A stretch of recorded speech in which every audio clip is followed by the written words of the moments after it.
What if you could take a single photograph and pull 10 different shots from it, and every single one was still sharp enough for a billboard? What if a camera sensor could capture a landscape of digital information so huge, it completely changes how you compose a photo? Well, the rumors, the whispers, the forum posts, they're partly true. This is the Hasselblad X3D. The internet has been buzzing about a 250 megapixel monster, but the camera I've been using for the last month is a 150 megapixel beast. And it might just change photography forever. But here's the real question. Is this game-changing tech actually the ultimate creative tool, or is it just the ultimate marketing gimmick? I've spent the last month pushing this camera to its absolute breaking point to find out. We're going to find the limits of this resolution and see if a camera can actually beat a good. The why and the 150 megapixel reality. Okay, let's get the big number out of the way. While the internet forums were dreaming of 250 megapixels, the production model we have is a jaw-dropping 150 megapixel medium format sensor. And honestly, that is more than enough to completely rewire your brain about what a photograph can be. It's a 50% jump over the already insane 100 megapixel sensor in the X3D, and it's a number that feels made up until you see it for yourself. So, I designed a few real-world challenges to see if this resolution is a superpower or just a massive headache. First, a sprawling, complex landscape to test the absolute limits of detail. Second, a portrait session to see what this kind of resolution does to skin and if the autofocus can even keep up. And finally, a low-light architecture shoot to see if the sensor just turns into a noisy mess when the lights go out. This isn't about just staring at pixels. It's about finding out if this power is usable, if it opens up you creative doors, and who on earth this camera is actually for. The landscape, the universe of detail started out in the mountains, with a scene packed with texture, haze, and tiny details. My goal was simple: take one single, wide photo and see just how many different, usable shots I could pull from it. The file that came out of the camera was, well, it was enormous. We're talking hundreds of megabytes for one single raw file. But the second I pulled it up on my computer and zoomed in, it was just breathtaking. It's not just that things are sharp. It's that you can see depth and texture in a way that feels almost hyper-real. You can make out the individual fibers on a flag waving in the distance, the subtle color shifts on a rock face a mile away. It feels like you shot the scene with a dozen different prime lenses all at once. This is where that 150MP sensor, combined with Hasselblad's legendary 16-bit color, really shines. The camera is expected to capture up to 15 stops of dynamic range, and it absolutely shows. I was able to pull detail out of the deepest shadows and rescue highlights that would be completely gone on almost any other camera. The way the tones transition from one to the next is so smooth it feels like a scan from large format film. This isn't just an image, it's a dataset. You can crop a tiny 25% chunk of the frame and still walk away with a 37 megapixel photo, which is more resolution than most pro full-frame cameras. This is what the X3D promises, and this is what it delivers. For anyone shooting landscapes, architecture, or fine art, this is a complete game changer. The freedom to recompose so heavily after you've already taken the shot is, frankly, addicting. Ergonomics and the shooting experience say so.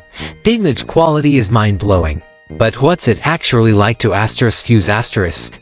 A camera that takes beautiful pictures but is a pain to hold is just a very, very expensive paperweight. Hasselblad has stuck with its iconic Scandinavian design, and it works. The body feels like a solid piece of machined aluminum. It's minimalist, but everything has a purpose.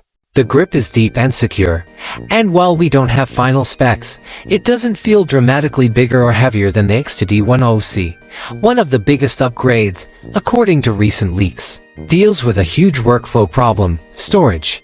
The X3D had a big 1TB internal SSD, but the X3D reportedly switches to dual CUF Express Type B card slots. This is a true professional's feature. It shows they understand that with these file sizes, you need insane write speeds and redundant backups for any critical shoot. The user interface is still one of the best out there, a clean, simple touchscreen menu that other camera companies should be forced to study. You're not digging through menus for 20 minutes. Everything is right where you feel like it should be. They've also supposedly improved the battery. With a new model that has 30% more juice while still being backward compatible with older batteries, a great move for pros already in the Hasselblad ecosystem. Shooting with it is a deliberate process.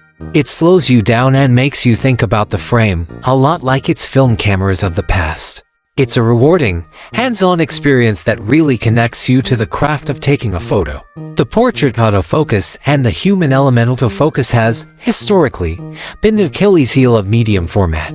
These cameras were built for methodical precision, not for speed. But the X3D is rumored to have a completely overhauled autofocus system, with more phase detect points and eye-powered subject tracking. So, I threw it into a dynamic portrait session to see if it could hang. And the results were really impressive. Look, it's not going to replace a top-tier sports camera like a Sony A1 or a Canon R5, but it is a massive leap forward for Hasselblad. The face and eye detection were surprisingly sticky, grabbing on and holding focus even as my model was moving.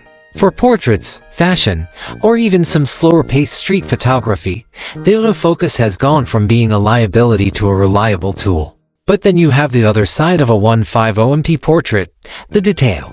And it is absolutely ruthless. You see every pore, every stray hair, every tiny imperfection with clinical precision. This is amazing for high-end commercial work, but it means your retouching game has to be top-notch. Thankfully, the Hasselblad Natural Color solution makes sure skin tones are rendered beautifully and naturally, so you avoid that sterile, overly digital look. It's a double-edged sword. The camera gives you reality, and it's up to you as the artist to decide how much of that reality to show. The improved in-body image stabilization, rated for 7 stops, is also a huge help here. I was able to shoot handheld with some pretty slow shutter speeds and still get perfectly sharp photos, which makes the camera way more versatile when you step outside the studio. CTA call to action. So, we've seen where the X3D shines, but what about its weak spots? Before we get to the cons and my final verdict, if you're getting something out of this deep dive, maybe think about subscribing to the channel. I buy all this gear myself, so your support is what makes these independent, in-depth reviews happen. Now, let's talk about who this camera is not for. Section 5. The cons. Who is this not for? No camera is perfect, and the X3D's greatest strengths are tied directly to its biggest weaknesses. First off, the file sizes are just astronomical. You're going to need a very powerful computer to edit these images without wanting to throw it out a window, and you'll need a serious storage solution to archive everything. Your entire workflow will slow down. This isn't the camera for spraying and praying at an event. Second, the price. While it's not official yet, this system is going to be a massive investment, almost certainly costing well over $10,000 for the body alone. That puts it squarely in the territory of working professionals and very dedicated enthusiasts. Third, while the autofocus is much improved, it isn't an all-purpose camera. If you shoot fast-moving sports, wildlife, or anything that requires lightning-fast predictive tracking, this just isn't the tool for that job. And while some feared it would have no video, recent reports confirm it has 4K 12-bit RAW video, which is fantastic. However, it's clearly not a video-first hybrid.